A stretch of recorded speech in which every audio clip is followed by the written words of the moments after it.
Capítulo 1. El estudio apropiado del hombre y quiero comenzar adoptando como punto de partida la revolución cognitiva. El objetivo de esta revolución era recuperar la mente en las ciencias humanas después de un prolongado y frío invierno de objetivismo. Pero lo que voy a contar a continuación no es la típica historia del progreso que avanza siempre hacia adelante. Porque, al menos en mi opinión, actualmente esa revolución se ha desviado hacia problemas que son marginales en relación con el impulso que originalmente la desencadenó. De hecho, se ha tecnicalizado de tal manera que incluso ha socavado aquel impulso original. Esto no quiere decir que haya fracasado, ni mucho menos, puesto que la ciencia cognitiva se encuentra sin duda entre las acciones más cotizadas de la bolsa académica. Más bien, puede que se haya visto desviada por el éxito, un éxito cuyo virtuosismo técnico le ha costado caro. Algunos críticos sostienen incluso, quizá injustamente, que la nueva ciencia cognitiva, la criatura nacida de aquella revolución, ha conseguido sus éxitos técnicos al precio de deshumanizar el concepto mismo de mente que había intentado reinstaurar en la psicología y que, de esta forma, ha alejado a buena parte de la psicología de las otras ciencias humanas y de las humanidades. En breve me extenderé más sobre estas cuestiones. Pero, antes de seguir adelante, quiero explicar cuál es el plan de este capítulo y de los que vienen a continuación. Una vez echada una mirada retrospectiva a la revolución, quiero pasar directamente a hacer una exploración preliminar de una nueva revolución cognitiva, que se basa en un enfoque más interpretativo del conocimiento cuyo centro de interés es la construcción de significados. Este enfoque ha proliferado durante los últimos años en la antropología, la lingüística, la filosofía, la teoría literaria, la psicología, y da la impresión de que en cualquier parte a la que miremos hoy en día. Asterisco, tengo la sospecha de que este vigoroso crecimiento es un esfuerzo por recuperar el impulso original de la primera revolución cognitiva. En capítulos posteriores, intentaré desarrollar este esquema preliminar con algunos ejemplos concretos de investigaciones situadas en las fronteras entre la psicología y sus vecinos de las humanidades y las ciencias sociales, investigaciones que recuperan aquello a lo que me he referido como el impulso originario de la revolución cognitiva. Pero, para empezar, voy a contarles sobre qué creíamos yo y mis amigos de que trataba la revolución allá a finales de los años 50. Creíamos que se trataba de un decidido esfuerzo por instaurar el significado como el concepto fundamental de la psicología, no los estímulos y las respuestas, ni la conducta abiertamente observable, ni los impulsos biológicos y su transformación, sino el significado. No era una revolución contra el conductismo, animada por el propósito de transformarlo en una versión más adecuada que permitiese proseguir con la psicología añadiéndole un poco de mentalismo. Edward Tolman ya lo había hecho, con escasos resultados. Asterisco, era una revolución mucho más profunda que todo eso. Su meta era descubrir y describir formalmente los significados que los seres humanos creaban a partir de sus encuentros con el mundo, para luego proponer hipótesis acerca de los procesos de construcción de significado en que se basaban. Se centraba en las actividades simbólicas empleadas por los seres humanos para construir y dar sentido no solo al mundo, sino también a ellos mismos. Su meta era instar a la psicología a unir fuerzas con sus disciplinas hermanas de las humanidades y las ciencias sociales, de carácter interpretativo. Ciertamente, bajo la superficie de la ciencia cognitiva, de orientación más computacional, esto es precisamente lo que ha ocurrido, al principio, con lentitud, y ahora cada vez con más ímpetu. Y así, hoy en día encontramos florecientes centros de psicología cultural, antropología cognitiva e interpretativa, lingüística cognitiva y, sobre todo, una próspera industria de ámbito mundial que se ocupa, como nunca había sucedido desde los tiempos de Kant, de la filosofía de la mente y del lenguaje. Probablemente sea un signo de los tiempos el que las dos personas encargadas de pronunciar las Jerusalem Harvard Lectures del año académico 1989 a 90 fuésemos representantes precisamente de esta tradición, el profesor Hertz, en el ámbito de la antropología, y yo mismo, en el de la psicología. La revolución cognitiva, tal y como se concibió originalmente, venía a exigir prácticamente que la psicología uniera fuerzas con la antropología y la lingüística, la filosofía y la historia, incluso con la disciplina del derecho. No es sorprendente y, desde luego no fue una casualidad, el que en aquellos primeros años el comité asesor del Centro de Estudios Cognitivos de Harvard estuviera compuesto por un filósofo, W. V. Quiñe, un historiador del pensamiento, H. Stuart Hughes, y un lingüista, Roman Jacobson. O que entre los miembros del centro hubiera casi tantos filósofos, antropólogos y lingüistas como psicólogos propiamente dichos, entre otros, exponentes del nuevo constructivismo como Nausen Goodman. Y por lo que se refiere al derecho, tengo que decir que varios miembros distinguidos de esa facultad acudían ocasionalmente a nuestros coloquios. Uno de ellos, Paul Freund, reconoció que acudía porque le parecía que en el centro estábamos interesados en cómo afectan las reglas, reglas como las de la gramática, más que leyes científicas, a la acción humana, y, en resumidas cuentas, ese es también el objeto de la jurisprudencia. Creo que a estas alturas debería haber quedado totalmente claro que lo que pretendíamos no era reformar el conductismo sino sustituirlo. Como dijo algunos años después mi colega George Miller, colgamos en la puerta nuestro nuevo credo y esperamos a ver qué pasaba. Todo fue muy bien, también, en realidad, que puede que en última instancia hayamos sido víctimas de nuestro propio éxito. Podría escribirse un ensayo absorbente sobre la historia intelectual del último cuarto de siglo intentando averiguar qué sucedió con el impulso originario de la revolución cognitiva, cómo llegó a fraccionarse y tecnicalizarse. Quizás sea mejor que la redacción de la historia completa quede para los historiadores del pensamiento. Basta con que ahora nos fijemos en algunos indicadores del camino, lo suficientes para que podamos hacernos una idea de cuál era el terreno intelectual sobre el que nos movíamos todos nosotros. Por ejemplo, algo que sucedió muy temprano fue el cambio de énfasis del significado a la información, de la construcción del significado al procesamiento de la información. Estos dos temas son profundamente diferentes.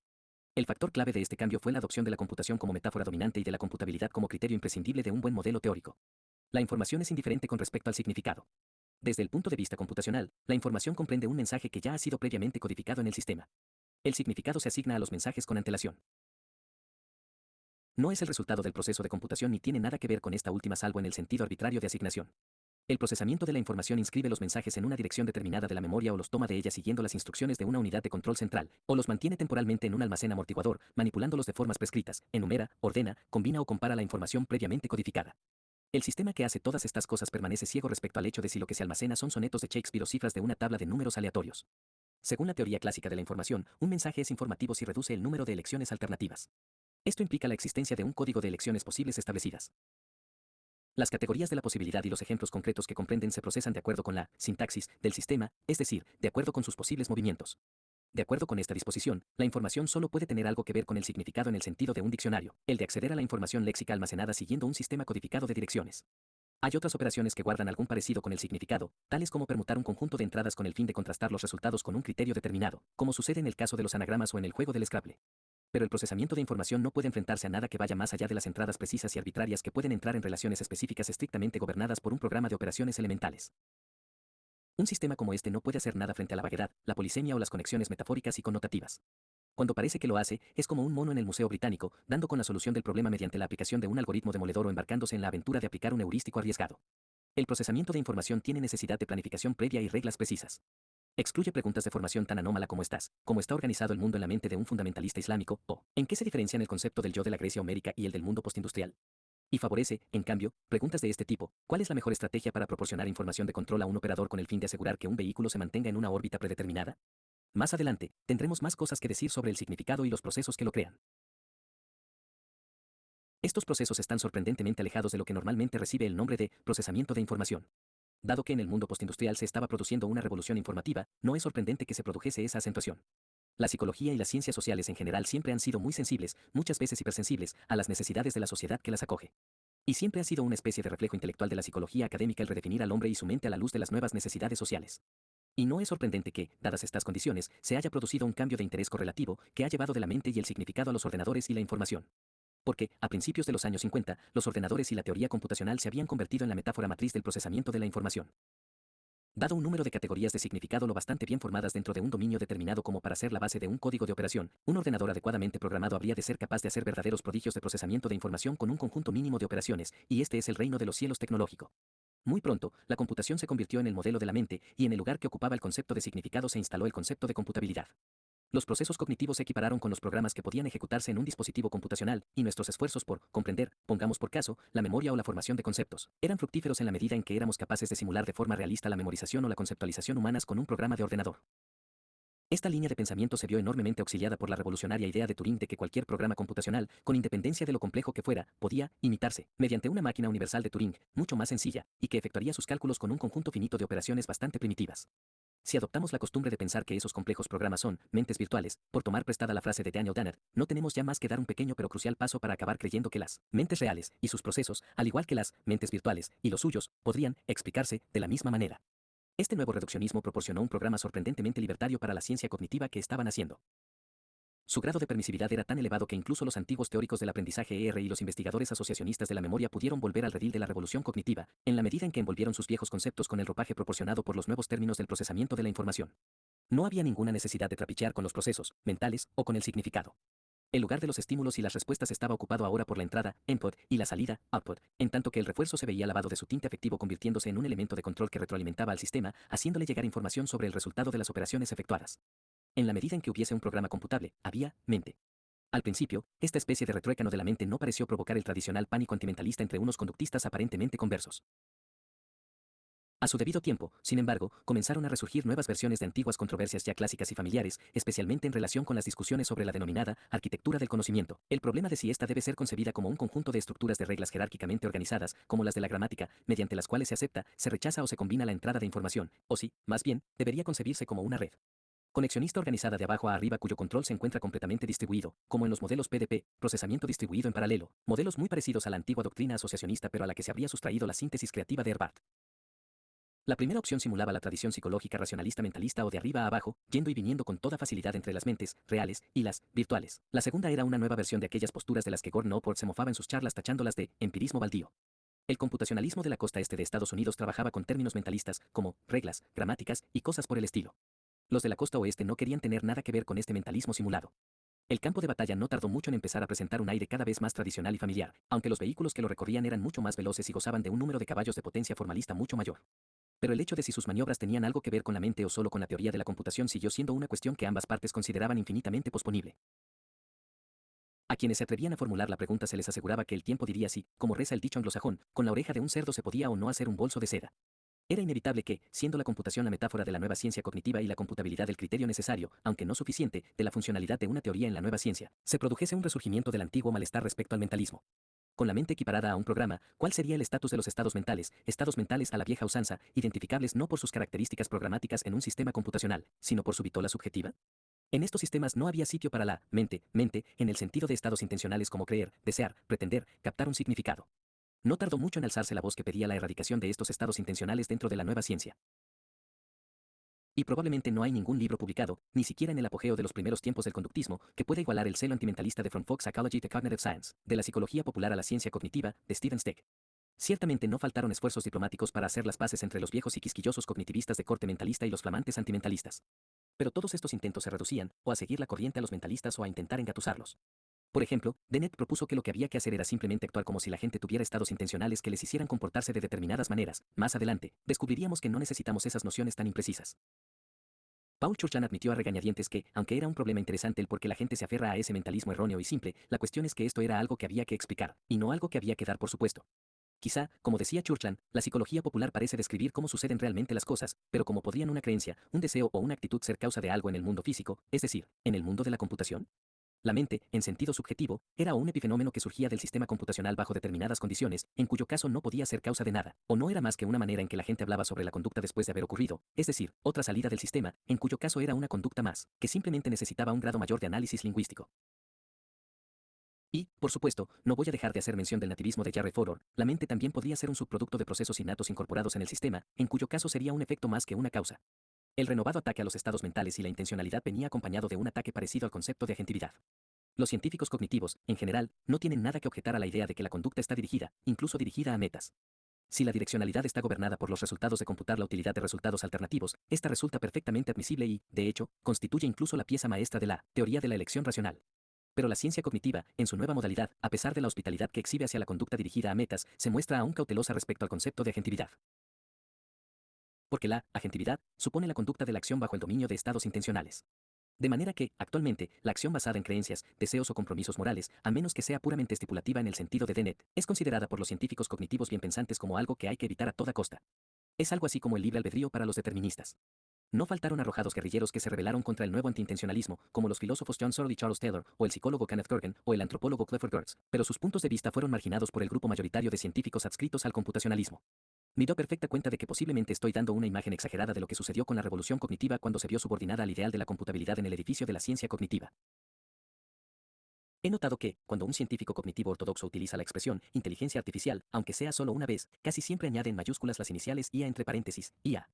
Me parece que este acto de abreviación puede indicar dos cosas. La forma abreviada podría ser la reducción que prescribe la ley de Ceph, según la cual el tamaño de una palabra o una expresión es inversamente proporcional a su frecuencia, como en el caso de televisión, que acaba por abreviarse en TV, lo cual indicaría que la abreviatura IA es una forma de celebrar una ubicuidad y difusión de mercados similares en ambos productos. Lo que proclaman con orgullo las iniciales IA es que son aplicables a todos los artefactos mentaloides, incluso a la mente misma, si consideramos que esta no es más que otro artefacto, un artefacto que responde a las leyes de la computación. Pero, por otra parte, la abreviatura puede ser un signo de vergüenza, ya sea porque hay un aura de obscenidad en el hecho de artificializar algo tan natural como la inteligencia. En Irlanda, dicho sea de paso, IA es la pudorosa abreviatura de inseminación artificial, o porque IA es una forma de abreviar una expresión que, en versión íntegra, podría parecer un oxímoron, la viveza de la inteligencia unida a la languidez de la artificialidad.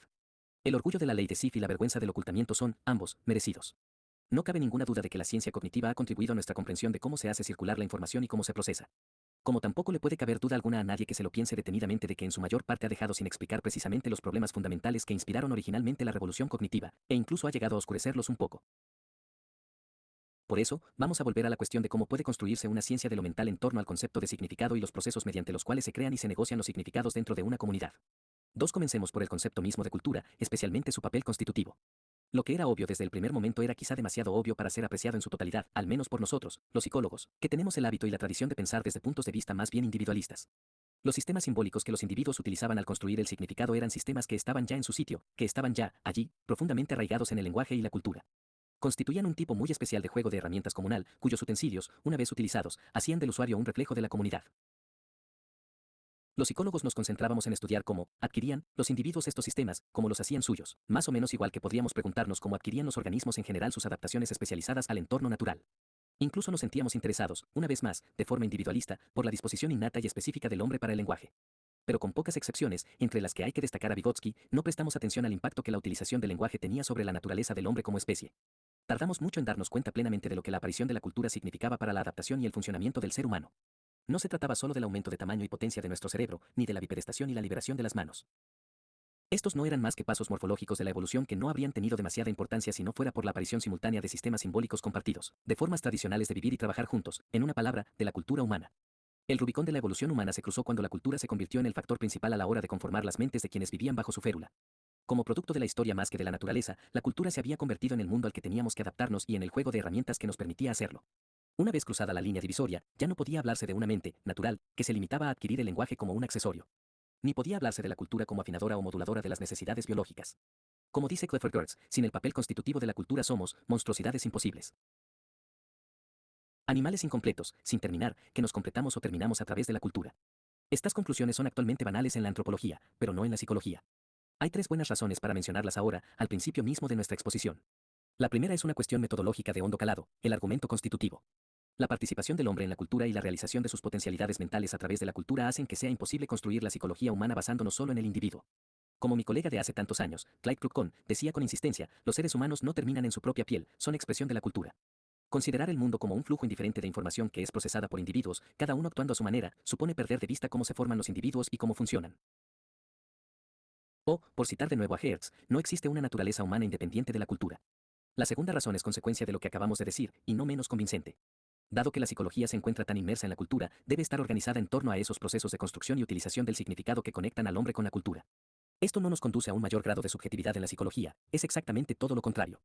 En virtud de nuestra participación en la cultura, el significado se hace público y compartido. Nuestra forma de vida, adaptada culturalmente, depende de significados y conceptos compartidos, y depende también de formas de discurso compartidas que sirven para negociar las diferencias de significado e interpretación. Como intentaré describir en el capítulo tercero, el niño no entra en la vida de su grupo mediante la ejercitación privada y autista de procesos primarios, sino como participante en un proceso público más amplio en el que se negocian significados públicos. Y, en este proceso, los significados no le sirven de nada a menos que consiga compartirlos con los demás. Incluso fenómenos aparentemente tan privados como los secretos, que también son en sí mismos una categoría culturalmente definida, una vez revelados, resultan ser públicamente interpretables e incluso banales, exactamente igual de estructurados que cuestiones admitidas abiertamente. Existen incluso procedimientos normalizados para presentar excusas por nuestra excepcionalidad, cuando los significados que pretenden nuestros actos resultan oscuros, formas típicas de hacer público el significado relegitimando de esta forma lo que pretendemos. Por ambiguo o polisémico que sea nuestro discurso, seguimos siendo capaces de llevar nuestros significados al dominio público y negociarlos en él. Es decir, vivimos públicamente mediante significados públicos y mediante procedimientos de interpretación y negociación compartidos. La interpretación, por densa que llegue a ser, debe ser públicamente accesible, o la cultura caerá en la desorganización y sus miembros individuales con ella. La tercera razón por la que la cultura ha de ser un concepto fundamental de la psicología radica en el poder de lo que voy a denominar folk psychology, psicología popular. La psicología popular, a la que está dedicado el segundo capítulo de este libro, es la explicación que da la cultura de qué es lo que hace que los seres humanos funcionen. Consta de una teoría de la mente, la propia y la de los demás, una teoría de la motivación y todo lo demás. Debería llamarla etnopsicología, por el paralelismo terminológico con expresiones como etnobotánica, etnofarmacología, y esas otras disciplinas indígenas que terminan por ser desplazadas por el conocimiento científico. Pero la psicología popular, aunque cambie, nunca se ve sustituida por paradigmas científicos. Y ello se debe a que la psicología popular se ocupa de la naturaleza, causas y consecuencias de aquellos estados intencionales, creencias, intenciones, compromisos, despreciados por el grueso de la psicología científica en su esfuerzo por explicar la acción del hombre desde un punto de vista que esté fuera de la subjetividad humana, lo que Thomas Nagel denominaba, en feliz expresión, el punto de vista de ninguna parte. De manera que la psicología popular sigue dominando las transacciones de la vida cotidiana. Y aunque experimente cambios, se resiste a ser domesticada y pasar al ámbito de la objetividad. Porque se encuentra enraizada en un lenguaje y una estructura conceptual compartida que están impregnados de estados conceptuales, de creencias, deseos y compromisos. Y, como es reflejo de la cultura, participa tanto en la manera que la cultura tiene de valorar las cosas como en su manera de conocerlas. De hecho, tiene que hacerlo así, porque las instituciones culturales orientadas normativamente, las leyes, las instituciones educativas, las estructuras familiares, sirven para inculcar la psicología popular. Ciertamente, la psicología popular, a su vez, sirve para justificar esa inculcación. Pero esta es una historia de la que nos ocuparemos más adelante. La psicología popular no es inmutable. Varía al tiempo que cambian las respuestas que la cultura da al mundo y a las personas que se encuentran en él. Merece la pena plantearse la pregunta de cómo los puntos de vista de héroes intelectuales como Darwin, Marx y Freud se van transformando gradualmente y terminan por ser absorbidos por la psicología popular. Y digo esto para dejar claro que, como veremos en el último capítulo, la psicología cultural resulta a menudo indistinguible de la historia cultural. La furia antimentalista contra la psicología popular sencillamente hierra el blanco. La idea de desprendernos de ella, como quien suelta lastre, en aras de liberarnos de los estados mentales en nuestras explicaciones cotidianas de la conducta humana equivale a tirar a la basura los fenómenos mismos que la psicología necesita explicar. Nos experimentamos a nosotros mismos y a los demás mediante categorías de la psicología popular. Es a través de la psicología popular como la gente se anticipa y juzga mutuamente, extrae conclusiones sobre si su vida merece o no la pena, etcétera, etcétera. Su poder sobre el funcionamiento mental del hombre y la vida humana radica en que proporciona el medio mismo mediante el cual la cultura conforma a los seres humanos de acuerdo con sus requerimientos. Al fin y al cabo, la psicología científica forma parte de ese mismo proceso cultural, y su postura hacia la psicología popular tiene consecuencias para la cultura en que existe, cuestión esta de la que vamos a ocuparnos a continuación. Free, pero estoy yendo demasiado lejos y demasiado rápido, y estoy pasando atropelladamente sobre los reparos que suelen hacer que los científicos de la conducta eludan una psicología centrada en el significado, orientada culturalmente. Sospecho que se trata de los mismos reparos que facilitaron el que la revolución cognitiva eludiese algunas de sus metas originales. Estos reparos se refieren fundamentalmente a dos cuestiones, que son, ambas, cuestiones fundamentales de la psicología científica. El primero tiene que ver con la restricción y depuración de los estados subjetivos, no tanto como datos de la psicología, ya que el operacionalismo nos permite aceptarlos, por ejemplo, como respuestas discriminativas, sino como conceptos explicativos. Y, ciertamente, lo que acabo de decir acerca del papel mediador del significado y de la cultura y su encarnación en la psicología popular parece cometer el pecado de elevar la subjetividad a un estatus explicativo. Los psicólogos nacimos en el positivismo y no nos gustan las nociones relativas a estados intencionales, tales como la creencia, el deseo o las intenciones, como explicaciones. El otro reparo se refiere al relativismo y el papel de los universales. Una psicología basada en la cultura suena como si inevitablemente tuviera que atascarse en el cenagal del relativismo precisando una teoría psicológica distinta para cada cultura que estudiemos. Voy a ocuparme de cada uno de estos dos reparos por turno.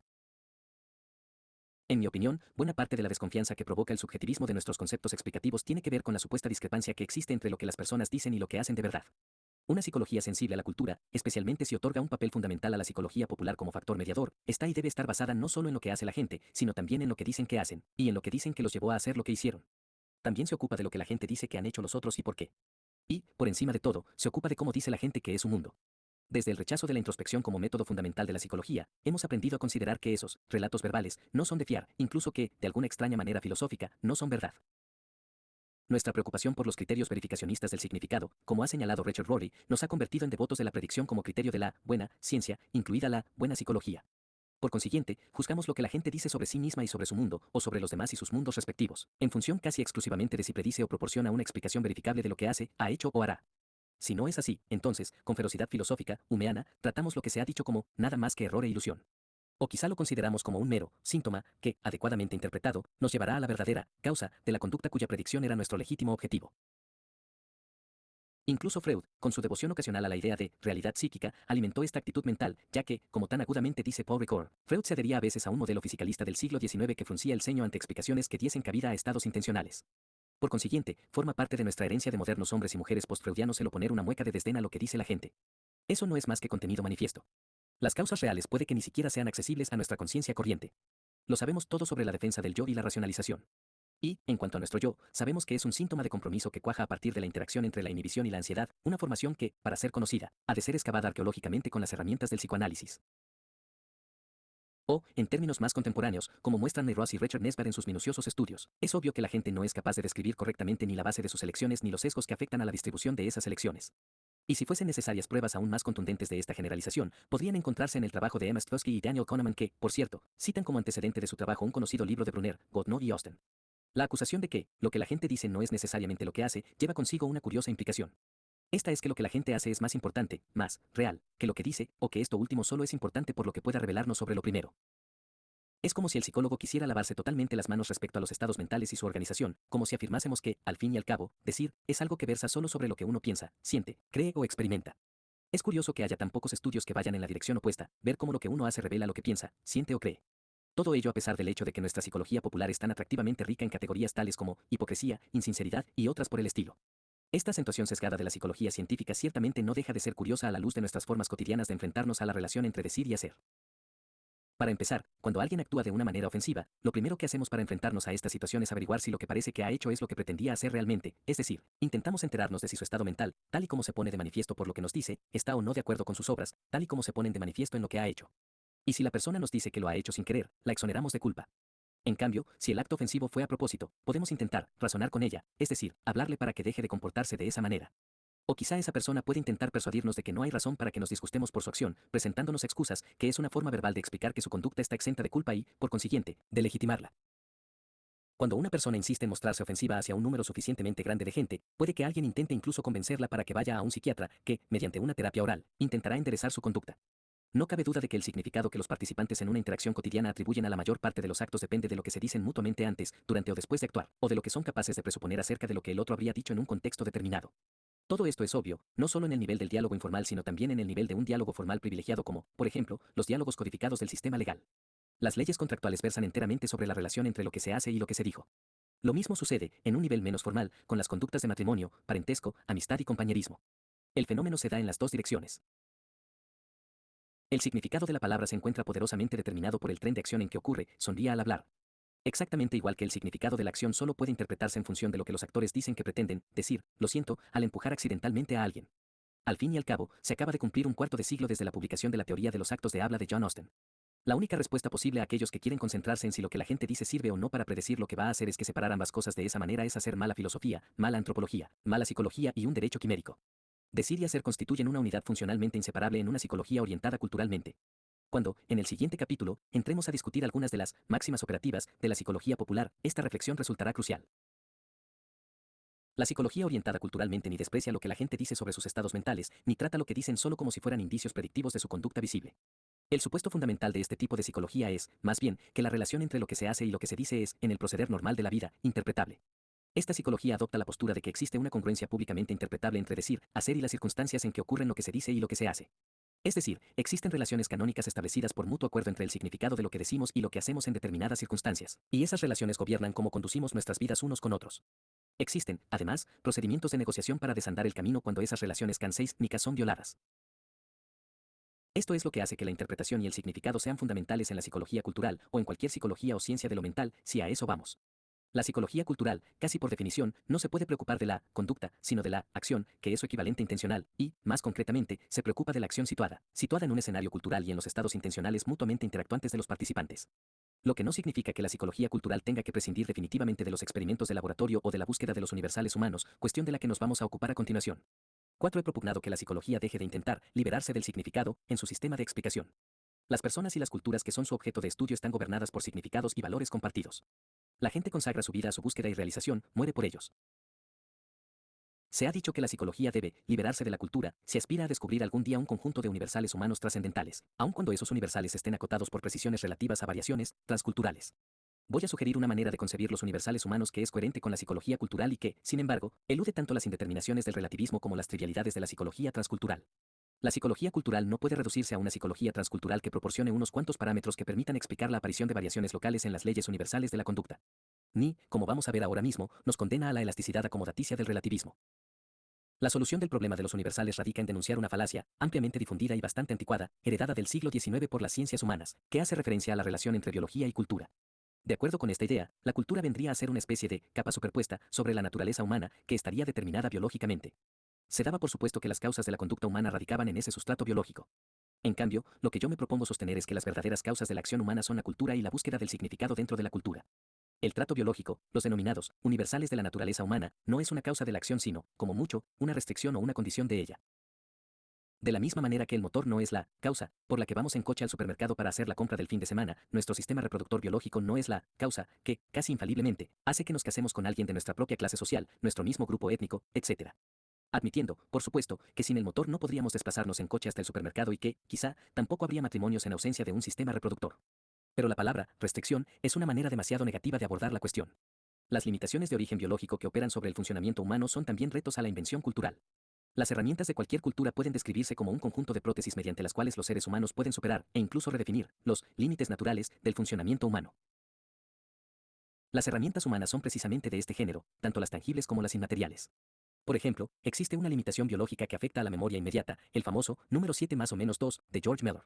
Pero los seres humanos hemos construido dispositivos simbólicos para superar esta limitación, sistemas de codificación como los números octales, procedimientos mnemotécnicos o trucos lingüísticos. Recuérdese que la idea más importante que defendía Mellor en aquel artículo que marcó un hito era que, reconvirtiendo la información mediante esos sistemas de codificación, como seres humanos dotados de cultura, estábamos capacitados para enfrentarnos a 7 porciones, variables, chunks, de información en lugar de a 7 unidades, mínimas, bits. Nuestro conocimiento, por consiguiente, se convierte en conocimiento aculturado, que no puede definirse como no sea mediante un sistema de notación basado culturalmente. Mientras tanto, hemos conseguido soltar las amarras originales establecidas por la denominada biología de la memoria. La biología pone límites, pero no por siempre jamás. O fijémonos en los denominados motivos humanos naturales. Sería del género tonto negar que a la gente le entra hambre o se excita sexualmente, o que hay un sustrato biológico sobre el que se asientan esos estados. Pero el compromiso de los judíos devotos de ayunar durante el Yom Kippur o el de los musulmanes creyentes de respetar el Ramadán escapa totalmente a cualquier disertación sobre la fisiología del hambre. Y el tabú del incesto posee un poder y una capacidad prescriptiva que no se encuentran en las gonadotropinas. Ni el compromiso cultural de consumir ciertas comidas o comer en determinadas ocasiones puede reducirse a un proceso de conversión de impulsos biológicos en preferencias psicológicas. Nuestros deseos y las acciones que realizamos en su nombre están mediados por medios simbólicos. Como dice Charles Taylor en su último y espléndido libro Sources of the Self, un compromiso no es simplemente una preferencia. Es una creencia, una ontología, como dice él, de acuerdo con la cual un determinado modo de vida merece nuestro apoyo, aun cuando nos resulte difícil vivir de acuerdo con él. Nuestras vidas, como veremos en el capítulo 4, se entregan a encontrar la mayor realización posible dentro de esas formas de vida, llegando a sufrir por ello. Obviamente, también hay limitaciones que afectan al compromiso con una forma de vida que son más biológicas que culturales. El agotamiento físico, el hambre, la enfermedad y el dolor pueden quebrar nuestras conexiones o truncar su crecimiento. Elaine Scarry señala en su emocionante libro The Body and Pain que el poder del dolor, como en los casos de tortura, reside en que destruye nuestra conexión con el mundo personal y cultural, borrando el contexto significativo que da sentido a nuestras esperanzas y anhelos. El dolor reduce la conciencia humana hasta el punto de que, como bien saben los torturadores, el hombre se convierte prácticamente en una bestia. Y aún así, el dolor no siempre triunfa, tan poderosos son los vínculos que nos unen a esos significados que dan sentido a la vida. La espantosa bestialización del Holocausto con sus campos de la muerte estaba planificada para deshumanizar tanto como para matar, y eso fue lo que la convirtió en el momento más tenebroso de la historia humana. Los hombres se habían matado antes, aunque nunca a esa escala y con tal nivel de burocratización. Pero nunca se había producido un esfuerzo concertado comparable con el fin de deshumanizar mediante el sufrimiento, el dolor y la humillación intolerable. Es un mérito que hay que atribuir a Wilhelm Dilthey y su Geisteswissenschaft, su ciencia del hombre basada en la cultura, el que reconociese el poder de la cultura para formar y guiar a una especie nueva, en perpetuo cambio. Yo deseo alinearme con sus aspiraciones. Lo que quiero demostrar en este libro es que son la cultura y la búsqueda del significado las que constituyen la mano moldeadora, en tanto que la biología es la que impone limitaciones, pero que, como hemos visto, la cultura tiene incluso el poder de ablandar esas limitaciones. Pero, para que esto no parezca el prefacio a una nueva forma de optimismo sobre el género humano y su futuro, me voy a permitir decir algo más antes de pasar a ocuparme, como he prometido, de la cuestión del relativismo. A pesar de toda la creatividad de su inventiva, la cultura humana no es necesariamente benigna ni se caracteriza por su extrema maleabilidad en respuesta a los problemas. Todavía es costumbre, a la manera de las antiguas tradiciones, echar la culpa de los fracasos de la cultura humana a la naturaleza humana, ya sea en forma de instintos, de pecado original o de cualquier otra cosa. Hasta Freud, a pesar de su penetrante olfato para la insensatez humana, cayó a menudo en esta trampa, sobre todo en su doctrina del instinto. Pero no cabe la menor duda de que se trata de una forma conveniente y autocompasiva de disculparse. ¿Podemos realmente invocar nuestra herencia biológica para justificar, pongamos por caso, la agresiva burocratización de la vida que se produce en nuestros días, con la consiguiente erosión de nuestro sentido de la identidad y la compasión? Invocar a diablos biológicos o a Pedro Botero es eludir nuestra responsabilidad por algo que hemos creado nosotros mismos. A pesar de nuestro poder para construir culturas simbólicas y establecer las fuerzas institucionales necesarias para su ejecución, no parece que seamos muy expertos en enderezar el rumbo de nuestras creaciones hacia las metas que manifestamos desear. Haríamos mejor en cuestionar nuestra capacidad de construcción y reconstrucción de formas comunales de vida que invocar las deficiencias del genoma humano. Lo cual no quiere decir que las formas comunales de vida sean fáciles de cambiar, aun en ausencia de limitaciones biológicas, se trata solo de dirigir nuestra atención al lugar adecuado, no sobre nuestras limitaciones biológicas sino sobre nuestra inventiva cultural.